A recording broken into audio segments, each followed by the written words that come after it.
함께 따라서 하시겠습니다. 바닷속 하나님의 길.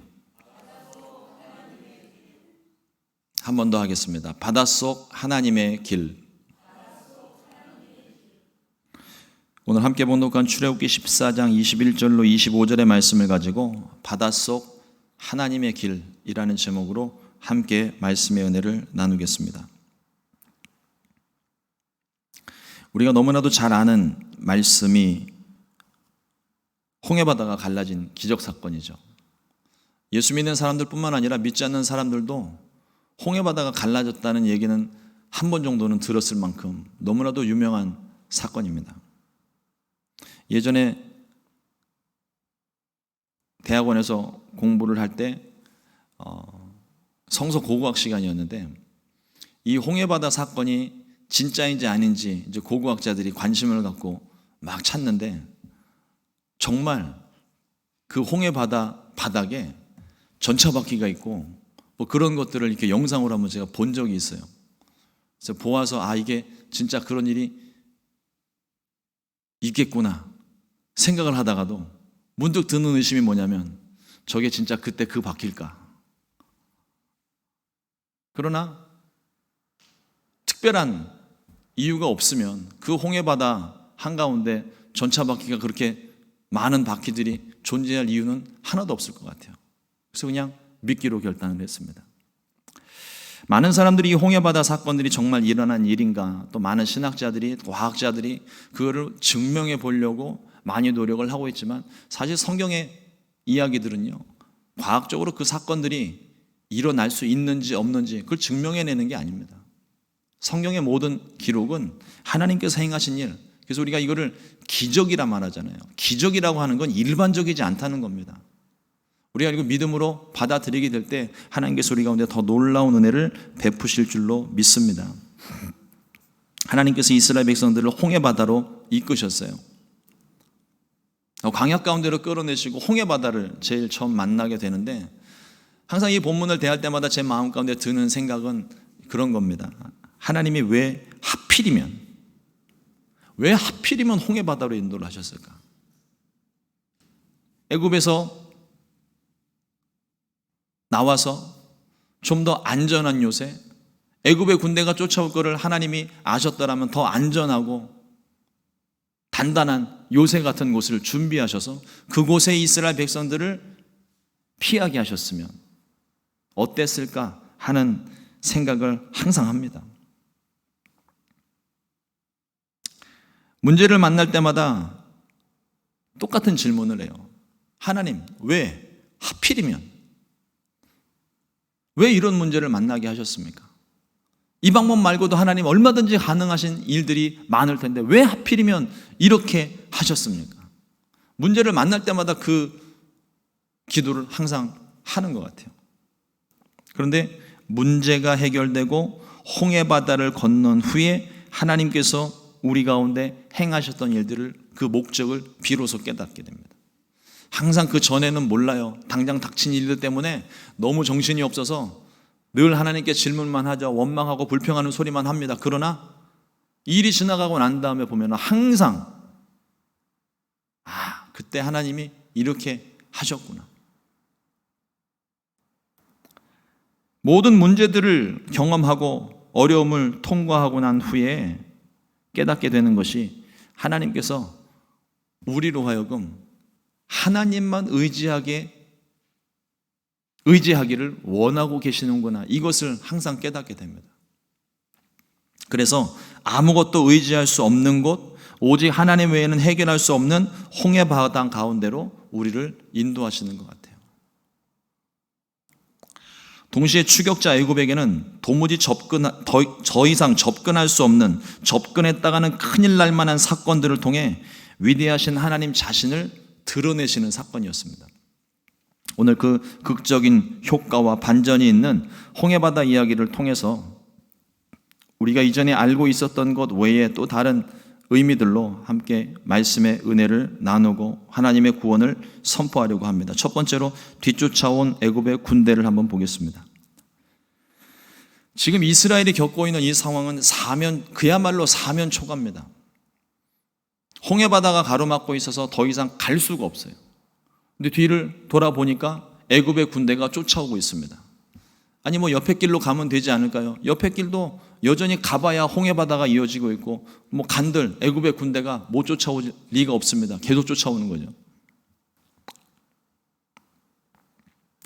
일반적인 군대라고 한다면 이런 사면초가의 상황을 맞이하게 됐을 때 배수의 진을 치고 죽기를 각오하고 민족 해방을 위해서 또 자신들의 자유를 위해서 이 한 목숨 불살라야 되는 것이 마땅합니다.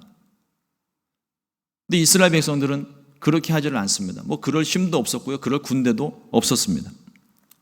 왜 우리를 굳이 애굽에서 끌어내어서 이 광야에서 죽게 하느냐? 모세를 향하여 하나님을 향하여 원망하기 시작했습니다.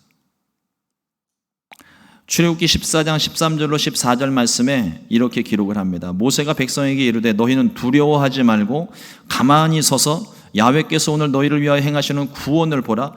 너희가 오늘 본 애굽 사람을 영원히 다시 보지 아니하리라. 야훼께서 너희를 위하여 싸우시리니 너희는 가만히 있을지니라. 하나님의 구원을 선포합니다. 근데 그 구원을 선포하는데 보이지 않는 숨겨진 의미가 뭐냐면 그 입 다물라는 거예요.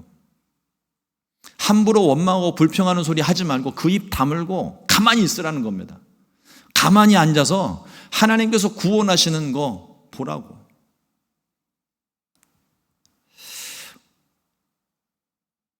모세라고 딱히 어떤 특별한 뾰족한 수도 없는데 모세는 어떻게 이렇게 담대하게 말할 수 있었을까요?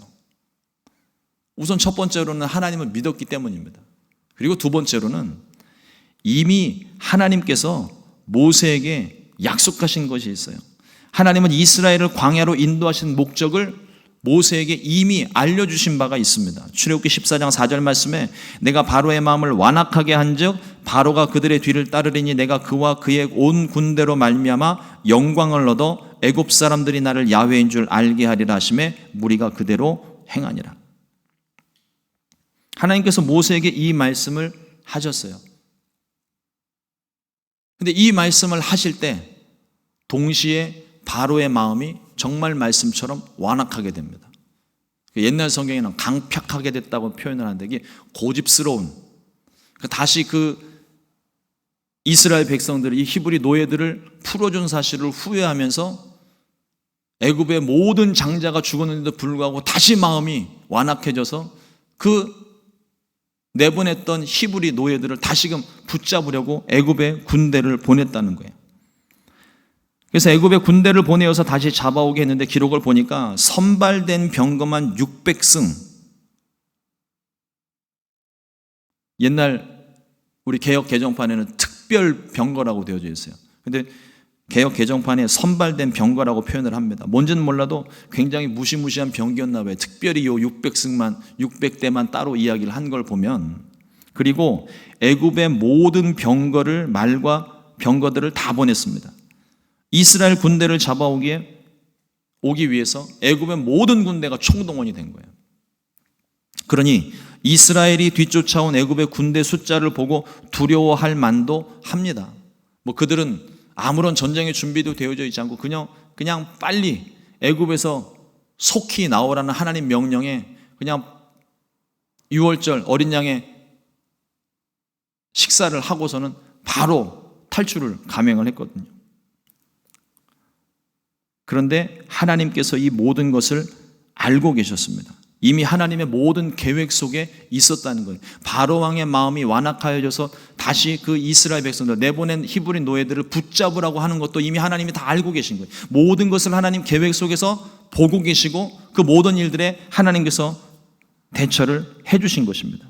우리가 이 하나님 계획 속에 있다는 것이 얼마나 든든한 일인지 모릅니다. 하나님의 계획 속에는 애굽의 군대도 포함되어져 있고 바로의 마음을 깨뜨리는 것도 다 포함이 되어져 있는 거예요. 우리의 삶의 모든 것이 하나님의 계획 속에 있음을 믿고 평안을 얻게 되시기를 주님의 이름으로 축원합니다. 때로는 문제를 만나면 우리 늘 똑같은 질문해요. 하나님 왜 이런 문제를 내게 허락하셨습니까? 하나님 이게 도대체 무슨 일입니까? 하나님 도와주십시오. 그러니까 문제 앞에서 너무 당황하고 답답하니까 하나님께 그렇게 기도를 하지만, 그러나 이 모든 일조차 하나님께서 모르시는 거 없고 하나님의 모든 계획 속에 이 모든 것이 있다는 것을 우리가 믿는다면, 하나님께서 또 내가 알지 못하는 어떤 방법으로 하나님이 기적을 행하실지 우린 그것도 믿어야 되는 거예요. 하나님께서 반드시 그 일을 행하십니다. 믿음을 가지고 기다리는 자에게 반드시 하나님의 구원을 보여주십니다.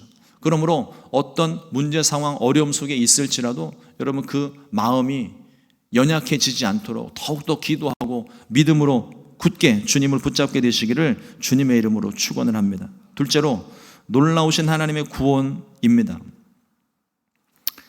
이스라엘은 지금 홍해바다 앞에 오기까지 이 사람들 지금 소풍 온 게 아니잖아요.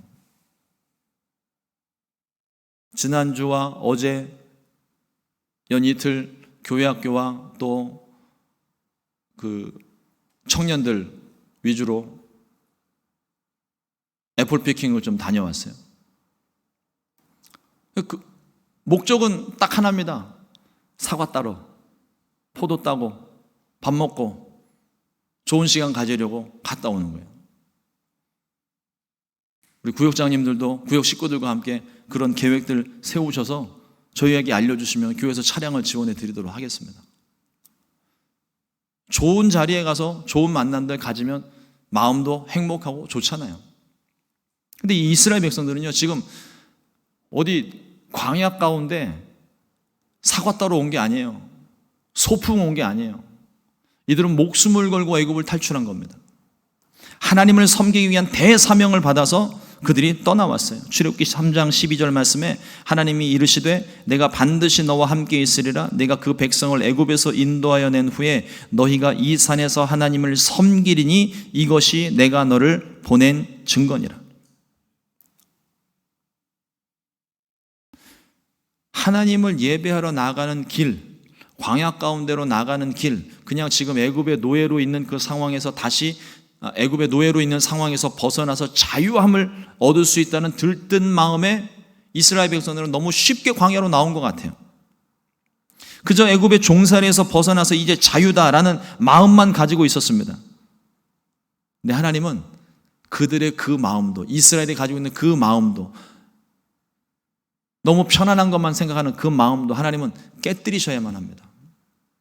우리가 하나님을 섬기는 일도 마찬가지입니다. 하나님 우리에게 평안함을 주기를 원하십니다. 근데 그 평안함이 아무런 근심, 염려 없는, 그야말로 만사형통하는, 아무 문제 없는 태평성대만 말하고 있지는 않습니다. 오히려 우리의 삶 가운데 고난이 있습니다. 그러나 그 고난 가운데서도 평안함을 누리고 모든 문제를 넉넉히 이길 수 있는 믿음도 우리 가운데 주고 계신다는 거죠. 이것을 알지 못하고 그저 소풍 가는 줄로만 알고 있다가 비가 오니까 짜증내고 길이 막히니까 불평이 쏟아져 나오는 겁니다.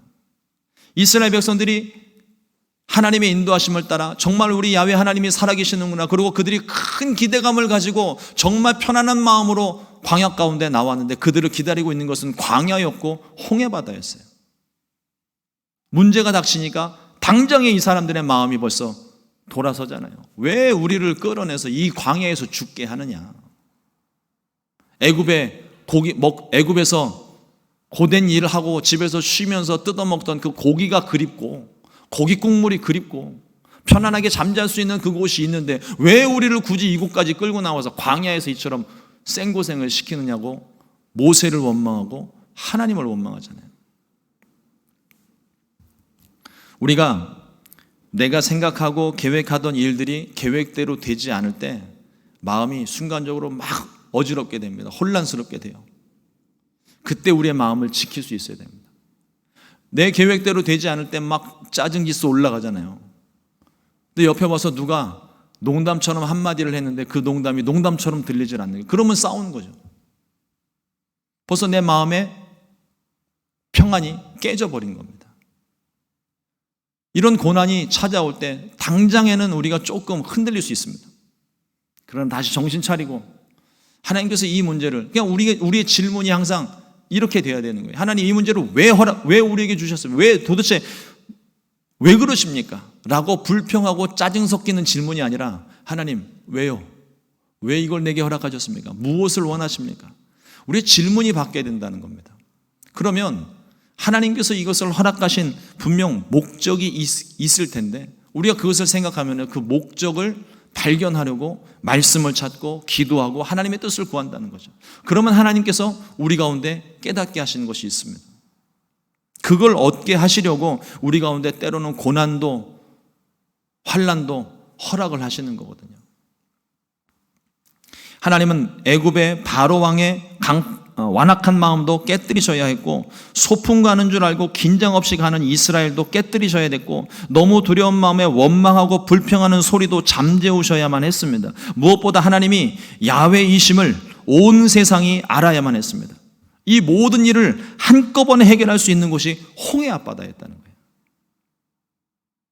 얼마나 치밀한 하나님의 계획이십니까? 얼마나 완전한 하나님의 계획이세요? 우리는 그걸 다 알지 못하니까 그저 내가 당하는 그 순간만 원망하고 불평하고 어떻게 하면 이 상황을 좀 빠져나갈 수 있을까 이 생각만 하고 있는데, 하나님은 그 모든 상황 가운데도 하나님의 목적을 위해서 이 모든 것들을 이루고 계시는 범위 안에서 이 홍해 바다를 만나게 하셨다는 거예요. 이제 그 하나님의 계획이 이루어가자는 모습을 한번 보겠습니다. 하나님은 모세에게 홍해 바다를 가르라고 하셨어요. 모세가 지팡이를 바다 위로 내밀었을 때 홍해 바다가 갈라지기 시작했습니다. 출애굽기 14장 21절 말씀에 모세가 바다 위로 손을 내밀매 야훼께서 큰 동풍이 밤새도록 바닷물을 물러가게 하시니 물이 갈라져 바다가 마른 땅이 된지라. 여러분, 이 홍해 바다를 생각을 하면은 항상 떠올려지는 그 사진 몇 장이 있으실 거예요. 현대판 홍해의 기적 뭐 이러면서 바다 가운데 이렇게 길이 꼬불꼬불 이렇게 열려 있는 것들을 가끔씩 보게 되고, 또 예전에 그 내용들 찾아보다가 그런 내용을 봤어요. 네덜란드에 가면은요 보이지 않는 다리라는 게 있대요. 그래서 그 보이지 않는 다리가 뭐냐면 큰 강인데, 깊고 큰 강인데 그 강에 물 위에 옆에서 이렇게 사진을 찍었는데 물 위에 사람 몸통만 둥둥둥둥 떠다니는 거예요. 그래서 뭔가 그러고 봤더니 큰 강에 다리를 건너갈 수 있는 다리를, 우리는 보통 다리를 물 위에다가 짓잖아요. 물 속에다가 다리를 이렇게 바구니처럼 이렇게 만들어 놔가지고 사람이 그 물 가운데로 걸어가는 것처럼 만들어 놨어요. 근데 그 다리를, 보이지 않는 다리를 만들었던, 그 설계했던 사람이 홍해 바다를 생각하고 그걸 만들었다는 거예요. 물 가운데를 걸어갈 수 있는 특별한 다리. 놀랍지 않습니까? 근데 우리가 생각하는 그런, 뭐 그렇게 생각할 수는 있겠지만 우리가 성경에서 보는 홍해 바다는 그런 다리가 아니에요.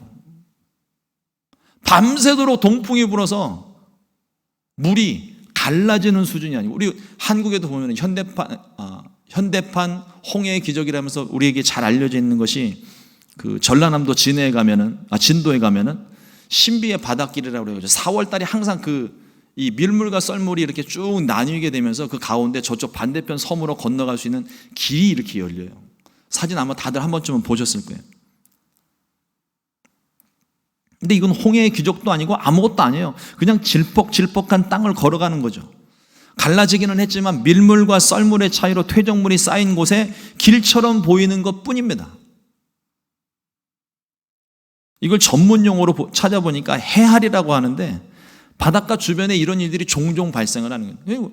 종종 발생하고 누구나 다 경험할 수 있는 그런 곳이라면 기적이라고 우리가 말을 하지 않죠. 찾아보니까 뭐 진도뿐만 아니라 제부도, 상하나골도, 완도, 소록도, 사도, 무창포, 변산반도 뭐 이런 등에서 다 발견되는 증상들이거든요. 그리고 또 어떤 신학자들은요, 그러니까 공부를 잘 해야 되는데 어떤 신학자들은 이 홍해 바다를 현상을 빗대어서 이거를 좀 어떻게든 사람들에게 설득을 시켜보려고 머리를 짜낸 것 같은데, 홍해 바다 옆에 갈대숲이 많이 있는데 이스라엘 백성들이 건넌 곳은 홍해 바다가 아니고 홍해 바다 옆에 있는 갈대숲을 건너갔다는 거예요. 또 어디서 도대체 공부를 그렇게 했는지는 모르겠지만, 이런 논리라면 수십만 이스라엘 남녀노소가 걸어갔던 그 길에서 애굽의 병거가 빠져 죽는 게 말이 안 되는 거예요. 그렇지 않습니까? 아마 애굽의 병거들이 그 갈대밭에서 빠져 죽은 게 홍해바다의 기적보다 더 큰 기적이 될 거예요. 그거는. 성경을 정확하게 보십시오. 출애굽기 14장 22절 말씀에 보면 이스라엘 자손이 바다 가운데를 육지로 걸어가고 물은 그들의 좌우에 벽이 됐다고 되어 있습니다. 우리 말씀 그대로 봐야 돼요. 말씀을 내 편한 대로 그냥 이렇게 희석시켜서 내가 주장하는 걸 이렇게 거기에 짜맞춰가지고 그냥 이렇게 만드는 것이 아닙니다. 물이 벽이 됐어요. 정말 말 그대로. 그리고 밤새도록 동풍이 불어서 물이 갈라지는데 뭐 진도에서 일어났던 그 잠깐 보이는 그 길처럼 질퍽질퍽한 땅이 아닙니다. 마른 땅을 그들이 걸어갔어요. 그들이 발에 진흙 묻지 않게 하나님께서 완전하게 모든 걸 다 차단하시고 마른 길을 열어주시고 물은 벽이 되어서 아마 모르긴 몰라도 이 땅 위에 수족관의 시초가 홍해바다 아니었을까요? 양쪽에 물벽이 딱 서 있는데 거기서 물고기들이 수영하고 있는 모습이 보이지 않았겠어요? 어쨌든 하나님께서 여신 그 길을 이스라엘 백성들이 걸어갔다는 거예요. 그들이 건넌 홍해는요, 벽처럼 멈춰서 버린 홍해바다입니다. 이건 하나님만 하실 수 있는 일이지 어떤 자연의 신비한 현상으로 일어나는 일들이 아니라는 거예요. 이 일을 행하신 분은 오직 야훼 하나님이십니다. 우리가 믿고 의지하는 나의 아버지 하나님이십니다. 하나님께서 이 일을 행하셨다는 거예요. 이스라엘은 한 번도 바다가 갈라지는 걸 본 적이 없습니다. 역사적으로나 지리적으로나 바다가 생소한 민족이에요. 우리도 바다가 갈라지는 것 본 적이 없습니다. 더군다나 바다 밑에 길이 있는 건 상상도 못하는 일이죠. 우리나라 옛날 이소부화 같은 데 나오는 용궁 가는 길, 그거는 소설 속에서나 나오는 길이고요. 근데 하나님은 이 홍해 바다에 이스라엘 백성들이 건널 수 있는 바닷속 하나님의 길을 이미 준비하셨고 그 길을 보여주셨다는 겁니다. 도무지 앞으로 나갈 길이 보이지 않는 그곳에서 하나님께서 모세를 향하여 손을 내밀라 하시니까 하나님께서 이미 준비된 것처럼 모든 것을 그 타이밍에 맞춰서 하나님이 길을 여셨고 물벽을 세우셨고 마른 땅을 걷게 하신 거예요. 하나님의 구원입니다. 하나님의 구원은 항상 이처럼 완벽합니다.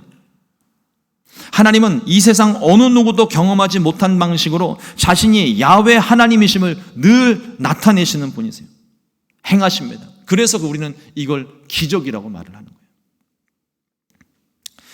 사랑하는 성도 여러분, 우리는 과거의 경험을 좋아합니다. 나의 경험을 근거로 행동하고 판단하고 선택을 합니다. 그나마 그게 안전하다고 생각하기 때문에 그래요. 우리 특히 이민자들의 삶은 더더욱 그렇지 않습니까? 환경이 다르고 언어가 다른 곳에서 어느 누구도 믿을 수 없는 그 상황 가운데 이 미국 사람들이 뭐라고 말을 하는 것도 제대로 알아듣기도 힘든 그 상황 가운데서 내가 무엇인가를 가족들을 위해서 해야 될 때, 무엇인가를 결정해야 될 때 다른 사람의 말을 듣고 낭패를 봤던 기억이 있으니까 오직 내 경험만 의지를 하기 시작하잖아요. 전에 내가 했던 것만, 아무리 좋은, 그런 분들은요, 아무리 좋은 방법, 시대가 바뀌어서 더 나은 방법들이 있어서 그걸 가르쳐 드려도요, 웬만해서는 새롭게 되어진 일들을 잘 행하지 않습니다. 자신의 경험이 있기 때문에, 아픈 기억이 있기 때문에. 그런데 고난은요, 항상 우리의 예상을 빗나갑니다. 내가 안전하다고 생각했던 그 길, 항상 그 예상이 빗나가게 마련이에요. 그래서 고난이에요. 내가 예상하지 못한 일들이기 때문에. 공식처럼 다가오지 않습니다. 매번 같은 실수를 하지 말아야지 다짐하며 나만의 매뉴얼을 만들어 놓지만 인생이 어디 매뉴얼대로 움직입니까? 내가 생각하는 대로 움직이나요? 문제를 만날 때마다 유일한 매뉴얼이 하나 있다면 문제다 싶을 때 기도하는 매뉴얼밖에는 없습니다. 어려움을 만나고 고난을 당하고 위기를 만날 때 나를 도울 수 있는 분들은요, 목사님도 구역장님도 아니에요. 하나님이 구원하시는 거예요. 하나님이 우리를 도우시는 겁니다. 어려운 일을 만났을 때 잠깐은 방황하고 하겠지만 그러나 믿음의 깊이에 따라서, 믿음의 믿음을 따라서 하나님을 의지하는 사람들 순차적으로 하나님 앞에 나와 기도하기 시작하는 거예요. 믿음 없는 사람들도요, 자기 방식대로 내가 생각하는 대로 하고 싶은 일 다 해보고 난 다음에 맨 마지막에 나오는 자리가 이 자리예요. 믿음이 없어서. 믿음이 있는 사람들은요, 이 문제 터지면 기도해야 되는구나, 하나님이 나를 기도 자리로 부르시는구나, 하나님 내게 기도하라고 말씀하시는구나, 즉시로 깨닫고 하나님 앞에 나와서 기도를 하니까, 그러니까 그 기도에 응답이 있는 겁니다. 요즘 찬양 중에 이런 찬양이 있습니다. 오늘 설교 후에도 우리가 함께 이 찬양 드리려고 하는데, 그 가사를 보면요, 내 앞에 바다가 갈라지지 않으면 주가 나로 바다 위를 걷게 하리. 이미 하나님은 한 번 바닷길 열으셔서 우리로 하여금 하나님 구원의 길을 보게 하셨어요. 근데 하나님은요, 똑같은 길을 만들지 않으시더라고요. 또 다른 길을 열으세요. 하나님은 홍해 바다를 가르셨지만 갈릴리 바다는 가르지 않으셨습니다. 물 위를 걸어오셨어요. 우리의 신앙이 공식화되면 안 됩니다. 딱 정해져 있는 틀이 되면 안 되는 거예요. 우리의 문제 상황도 공식처럼 다가오지는 않습니다.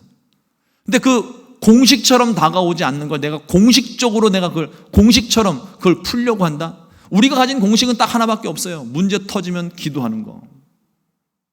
다른 방법, 다른 길이 없습니다. 하나님 앞에 나와서 기도하면 하나님은 바닷길뿐만 아니라 이미 바다 위를 걸어오셨으니까 이제는 또 어떤 방식으로 우리를 찾아오셔서 구원을 행할지 우리는 알지 못해요. 그걸 기다리는 또 설렘이 또 있지 않습니까? 이번엔 또 하나님이 어떤 방식으로 나를 고쳐주실까? 이번엔 하나님이 나에게 또 어떤 방식으로 기적을 행해 주실까? 그 기대감이 있기 때문에 하나님을 더 붙잡게 되는 것 같습니다. 우리는 죄의 바다에 가로막혀서 갈 바를 알지 못하고 살았습니다.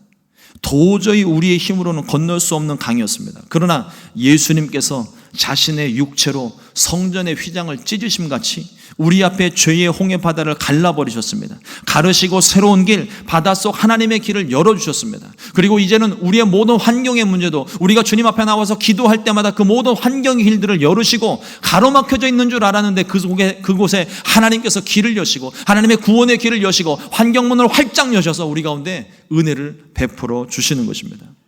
때로는 그 하나님의 길이 벅찰 수 있어요. 우리가 바라는 하나님의 길은 크고 번듯하게 홍해 바다를 가른 것처럼 마른 땅이 양쪽에 벽으로 물이 기둥을 세우고 물고기들이 벽화처럼 움직이는, 살아 움직이는 어떤 그런 멋진 길을 걷기를 원하지만, 때로는요, 하나님이 여신 길이 어느 누구도 가보지 않은 길, 어느 누구도 가고 싶지 않은, 어느 누구도 피하고 싶은 그런 길을 여실 때가 있습니다. 그럼 우리는 어떻게 해야 될까요? 아무도 가지 않는 길이지만, 정말 그 길을 순종하며 나가는 것이 너무 벅차고 힘들지만 하나님이 여신 길이라면 우리는 그 길로 가야 됩니다. 가장 대표적으로는 십자가의 길이 그 길이에요. 좁고 외롭고 험한 길, 그 길을 따라가면 다 죽음의 길이지만, 그러나 하나님께서 우리 가운데 여신 그 십자가의 길을 우리가 안다면 우리는 그 길을 순종하며 나아가야 되는 거죠. 당연히 그 길로 나아가야 되면 그래야만 우리가 살 수가 있어요. 내 눈에 보기에는 그 길이 죽는 길 같지만, 내 눈이 보기에는 그 길이 너무 힘들고 아픈 길인 것 같지만, 그러나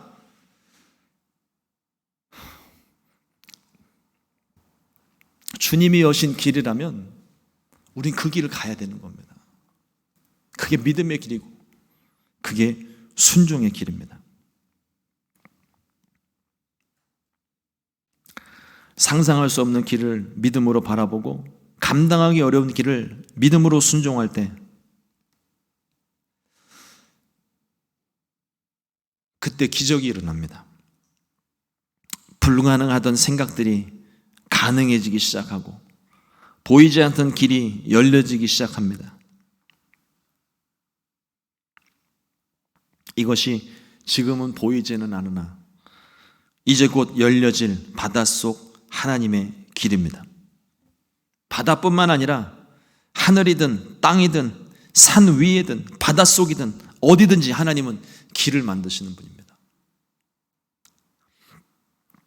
요한복음 11장 40절 말씀에 예수께서 이르시되 내 말이 네가 믿으면 하나님의 영광을 보리라 하지 아니하였느냐 하시니.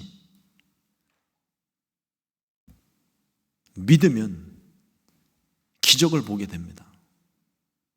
내가 원하는 방식대로 이 문제가 해결될 것을 믿는 그 믿음이 아니에요. 상상하지도 못했던 바닷속 길을 여셨던 그 하나님을 믿는 겁니다.